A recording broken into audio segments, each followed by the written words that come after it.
Bonjour Olivier Lebrun, vous êtes directeur de la communication de chez VWR et donc on va parler formation, communication et formation.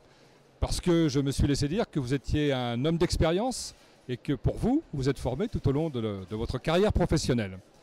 Alors peut-être la première question moi, qui me brûle à l'esprit, c'est qu'ici on est sur un forum où les jeunes viennent pour rechercher des niveaux d'études, des choses comme ça.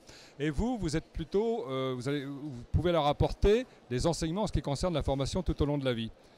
Vous pouvez nous dire un peu plus là-dessus? C'est-à-dire que finalement tout ne se joue pas au niveau du bac? Non, certainement pas. Donc, moi, je suis scientifique de formation, parce que je suis biologiste.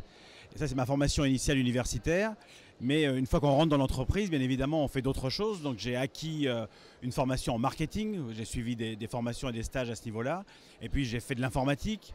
Et puis, je suis passé à la communication. Donc, tout au long de la carrière, bien évidemment, j'ai évolué, appris des choses nouvelles. Et pour les jeunes d'aujourd'hui, ça ne se changera pas. Ce sera la même chose, peut-être même plus rapidement, puisque au fur et à mesure de leur activité, ils vont changer de métier, changer d'activité, changer de secteur professionnel. Donc là aussi, tout commence quand on arrive dans l'entreprise et ce n'est pas une fin en soi.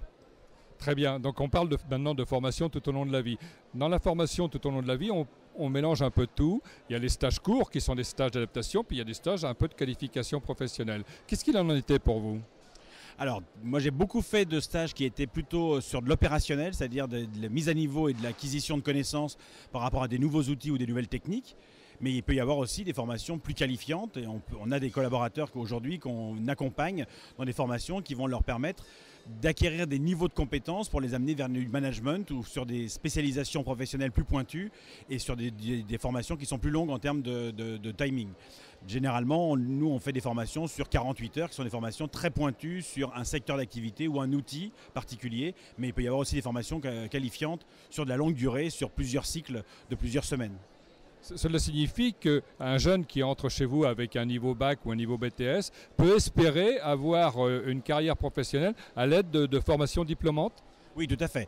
Alors il faut bien voir que quel que soit le niveau de diplôme que nous prenons dans l'entreprise, que ce soit un bac ou que ce soit un DUT ou que ce soit un master, pour nous ça correspond à une espèce de permis de conduire, c'est-à-dire qu'on connaît en fin de compte le niveau du jeune qu'on va embaucher, mais on va le former aussi à notre philosophie, à nos valeurs.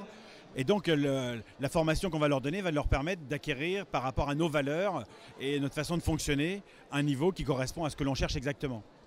D'accord. Et donc en l'occurrence, on peut continuer à se former tout au long de la vie. Vous avez des exemples comme ça un peu à nous donner de gens autour de vous, dans votre société, qui ont vraiment vécu, qui sont passés par une formation peut-être faible au départ et puis qui se sont formés par la suite?